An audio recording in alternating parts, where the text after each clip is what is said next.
নমস্কার বন্ধুরা, এখন আমি আপনাদের দেখাবো কিভাবে এনুমারেশন ফর্ম সঠিক পদ্ধতিতে যে নতুন গাইডলাইন এসেছে সেই গাইডলাইন মেনে ফিল আপ করবেন। তো অলরেডি অনেকে ফিল আপ করে জমা দিয়ে দিয়েছেন, তো আমি ঝটপট প্রসেসটা বলে দিই। যেগুলো কনফিউশনের ব্যাপার আছে সেগুলো বেশি ডিপলি ক্লিয়ার করে দিচ্ছি। আপনারা দেখতে পাচ্ছেন আমার কাছে একটা এনুমারেশন ফর্মের স্যাম্পেল রয়েছে। এটা স্যাম্পেল, এটা কিন্তু অরিজিনাল এনুমারেশন ফর্ম নয়। এই এনুমারেশন ফর্মে যেগুলো আপনাদের কাছে থাকবে ডেটা, সেগুলো আমি আপনাদেরকে দেখিয়ে দিচ্ছি। প্রথমে একটা পার্টে আপনাদের অ্যাড্রেস লেখা থাকবে প্রিপ্রিন্টেড, তারপরে এই পার্টে আপনাদের এসিপিসি নাম লেখা থাকবে, দেখতে পাচ্ছেন আশা করি সবাই। এইখানটা একটা কিউআর কোড থাকবে, আর এইখানটা ওল্ড ফটোগ্রাফ সাঁটানো থাকবে। তো এইখানটা একটা ব্যাপার আছে, এটা নতুন ফটোগ্রাফ আপনাদের দিতে হবে, কিন্তু নতুন একটা গাইডলাইন এসছে, আপনারা চাইলে নতুন ফটোগ্রাফ নাও দিতে পারেন। এটা নতুন গাইডলাইন এসছে রিসেন্ট। তো তারপরে আমি এই পার্টটা চলে আসি। এই পার্টটা যাদের 2002-এর লিস্টে আছে বা 2025-এর লিস্টে আছে বা 2002-এ নেই, সবাই কিন্তু এই পার্টটা ফিল আপ করে নেবেন।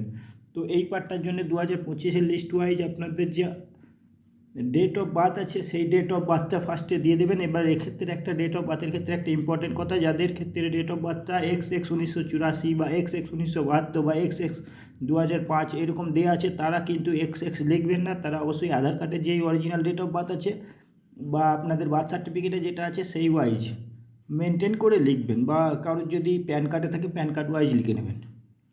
তো এখন আমি চলে আসি পরের অপশন হচ্ছে আধার কার্ড। অবশ্যই সবাই দিয়ে দেবেন নিজের নিজের আধার কার্ড। এই জায়গাটা আপনারা দেখতে পাচ্ছেন, এই জায়গাটা আধার কার্ড, এটা কোনো কনফিউশন নেই। তারপরটা আপনাদের মোবাইল নাম্বার দিয়ে দেবেন, এটাও কোনো কনফিউশন নেই। অবশ্যই এটা চালু মোবাইল নাম্বার দিয়ে দেবেন। তারপরে আমি চলে আসি ফাদার্স বা গার্জেন নেম। এইখানটা মহিলাদের ক্ষেত্রে একটু কনফিউশন আছে, কারণ হচ্ছে বিবাহিত মহিলাদের ক্ষেত্রে আপনাদের যে ভোটার কার্ড আছে সেই 2025 সালে সেই ভোটার কার্ডে কিন্তু আপনাদের গার্জেনের জায়গায় আপনাদের স্বামীর নাম দেওয়া থাকবে। তো সেখানটা আপনারা এখানে আপনাদের স্বামীর নাম দেবেন গার্জেনের জায়গায়। আর যেই সমস্ত অবিবাহিত মহিলারা আছেন তাদের বাবার নাম দেবেন। আর যে সমস্ত বিবাহিত মহিলাদের ভোটার কার্ড তার স্বামীর এলাকাতে অর্থাৎ স্বামীর অ্যাড্রেসে আপনাদের ট্রান্সফার হয়নি, তারা কিন্তু গার্জেনের জায়গায় তার বাবার নামই দিয়ে দেবেন। আশা করি বুঝতে পারলেন ব্যাপারটা। এবার এইখানে গার্জেনের এপিক কার্ড নাম্বার, এবার আপনি এখানে গার্জেন হিসেবে যাকে মেনশন করছেন তার এপিক কার্ড নাম্বার দেবেন। অবশ্যই এটা 2025 সালের ওয়াইজ এপিক কার্ড নাম্বারটা দেবেন। যদি পুরনো এপিক কার্ডের নাম্বার দিয়ে দেন তো ডিস্টার্ব হয়ে যাবে। তো অবশ্যই 2025 ওয়াইজ দিয়ে দেবেন। তো এইখানটা মায়ের নাম্বারটা আপনারা অবশ্যই দিয়ে দেবেন। 2025 সাল ওয়াইজ আপনাদের মায়ের নামটা দিয়ে দেবেন, এবং এখানটা মায়ের ভোটার কার্ডের নাম্বারটা দিয়ে দেবেন। এই দুটো কোনো কনফিউশন নেই, ছেলে মেয়ে কারোর ক্ষেত্রেই কনফিউশন নেই। তো এইখানটা হচ্ছে ব্যাপার হচ্ছে যে এই সমস্ত যারা ছেলে তারা তাদের ওয়াইফের নাম দেবেন, এবং যারা মেয়ে তাদের হাজব্যান্ডের নাম দেবেন। এইখানটা হচ্ছে আপনাদের হাজব্যান্ডের নাম দেবেন, এখানটা হাজব্যান্ডের ভোটার কার্ডের নাম্বার দিয়ে দেবেন। এটা অবশ্যই 2025 ওয়াইজ। তো এই গার্জেনের জায়গাটা আরেকবার বলে দিই, যে সমস্ত মহিলারা বিবাহিত এবং যাদের ভোটার কার্ড তার স্বামীর এরিয়াতে স্থানান্তরিত হয়ে গেছে, তারা এখানটা তার হাজব্যান্ডের নাম দেবেন। আবার এখানটাও পুনরায় তার হাজব্যান্ডের নাম দিতে হচ্ছে, মানে দু জায়গায় তার হাজব্যান্ডের নাম, দু জায়গায় তার হাজব্যান্ডের ভোটার কার্ডের নাম। এই এক জায়গা আবার এই একটা। তো বুঝতে পারলেন। তো নেক্সট পার্টে আমি চলে যাই। এই পার্টটা দেখবেন ভালো করে। এই পার্টটা বলে দিয়েছে যাদের 2002-এর লিস্টে নাম আছে তাদের জন্য। তো তাদের জন্য কী লিখবে, সে 2002-এর লিস্টে নাম আছে মানে এখানটা তার নিজের নাম 2002-এর লিস্ট ওয়াইজ, এইখানটা তার 2002-এর লিস্ট ওয়াইজ ভোটার কার্ডের নাম্বার। এবার এইখানটা রিলেটিভ নামটা হচ্ছে 2002-এর লিস্টে তার ভোটার কার্ডের তার গার্জেন হিসাবে কি আছে তার নামটা দিতে হবে। বেশিরভাগ ক্ষেত্রে পিতার নাম থাকে, তো এখানটা পিতার নাম দিয়ে দেবে। এবার রিলেশনশিপটাও যে পিতার নাম দিচ্ছে তো পিতাই হয়ে যাবে রিলেশনশিপ। এবার 2002-এর লিস্টে ডিস্ট্রিক্টের নাম। এবার এখানটা একটা কোশ্চেন থেকে থাকে, 2002-এর লিস্টে অনেক ডিস্ট্রিক্ট তখন ভাগ হয়নি। যেমন আমি এক্সাম্পল হিসাবে দিই, পূর্ব বর্ধমান পশ্চিম বর্ধমান এখন ভাগ হয়েছে, আগে ছিল বর্ধমান, মেদিনীপুর ভাগ হয়েছে। তো সেই ক্ষেত্রে 2002-এ যেই ডিস্ট্রিক্ট ছিল সেই ডিস্ট্রিক্টেই নাম দিতে হবে। তো এইখানটা হচ্ছে স্টেট সবারই ওয়েস্ট বেঙ্গল। এইখানটা এসি নাম্বার, এইখানটা আপনার এসি নাম্বার, এখানটা এসি নাম, এখানটা পার্ট নাম্বার, এখানটা সিরিয়াল নাম্বার। তো আমি AC number, part number, serial নাম্বারটা একটু পরে একবার দেখিয়ে দিচ্ছি।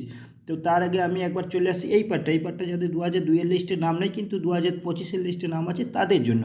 তো আশা করি এখানটা আমি কিভাবে বলছি ভালো করে দেখে নিন। এই পার্টটা একটু ক্রিটিক্যাল আছে। এখানটা যারা ছেলে তাদের ক্ষেত্রে তার বাবার নাম হয়ে যাবে, যেহেতু তার নাম নেই, তার ভোটার কার্ডে 2002-এর লিস্টে তার বাবার নাম আছে। আবার যারা মেয়ে বিবাহিত নয় তাদেরও কিন্তু তার বাবার নামটা সরাসরি হয়ে যাচ্ছে। কিন্তু এইখানে একটা কঠিন কেস আছে, যে সমস্ত মহিলারা বিবাহিত কিন্তু তাদের নিজেদের 2002-এর লিস্টে নাম নেই, কিন্তু তার স্বামীর 2002-এর লিস্টে নাম আছে। এইখানটা সে তার স্বামীর নামটা দিয়ে দিতে পারবে, এখানটা সে তার স্বামীর নামটা দেবে এবং এখানে সে তার স্বামীর এপি কার্ডের নাম্বারটা দেবে 2002-এর ওয়াইজ।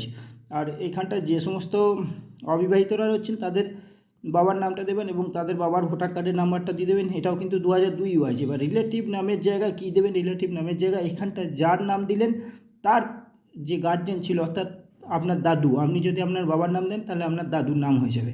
তো এটা আশা করি বুঝতে পারলেন। আর রিলেশনশিপের জায়গায় ফাদার হবে, যারই নাম দেন এটা ফাদারই হচ্ছে। এইখানটা হচ্ছে 2002-এর লিস্টে যে ডিস্ট্রিক্টে ছিলেন সেই ডিস্ট্রিক্টের নাম, এটা স্টেটের নাম। এবার এসি নাম আর এসি নাম্বার পার নাম্বারটা আমি একটু এক্সাম্পল হিসাবে দেখিয়ে দিই। আমার কাছে একটা 2002-এর লিস্ট আছে, দেখে নিন। 2002-এর একটা লিস্ট আছে, আশা করি এই লিস্টটা দেখতে পাচ্ছেন। তো এই লিস্টটা ওয়াইজ আমার কাছে আছে 281 মঙ্গলকোট বিধানসভা।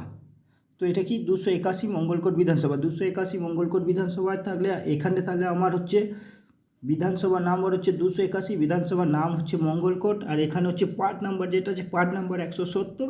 আর সিরিয়াল নাম্বার আমি যে সাপোজ বলছি, এইখানে একজন আমার কাছে আছে কল্পনা পাল, তো এর জন্য সিরিয়াল নাম্বার হবে 141, এটা হচ্ছে সিরিয়াল নাম্বার হবে। আচ্ছা, এর জায়গায় দেখুন স্বামীর নাম দেওয়া আছে, তো ও ওই ক্ষেত্রে কী লিখবে, ওর গার্জেনের নাম দেবে স্বামীর নামটা, আর এইখানে তার এই ভোটার কার্ডের নাম্বারটা দিয়ে দেবে। তো আশা করি বুঝতে পারলেন পার্ট নাম্বার, সিরিয়াল নাম্বার এবং তো এই ছিল ভিডিওটা যদি ভালো লেগে থাকে তো অবশ্যই শেয়ার করবেন, লাইক করবেন এবং কমেন্ট করে জানাবেন। আর যদি কোনো কিছু ডিস্টার্ব হয়ে থাকে এই ভিডিও থেকে বুঝতে, তো একটা কমেন্ট করে জানিয়ে দেবেন।